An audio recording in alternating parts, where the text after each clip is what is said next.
If we want to import video clips into HitFilm Express, then we will go down to the media panel again. So if you start on library, go to media. If you click on the import button there, and if we go to a video that we've got, we can just get any video.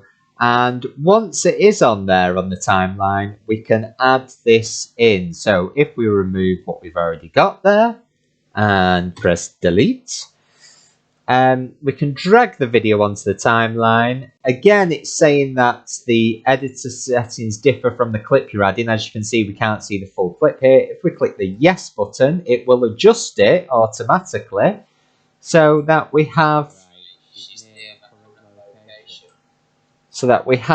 the video and the audio, you can see, have both been added to the track there in HitFilm Express. So it's as simple as that to add the video.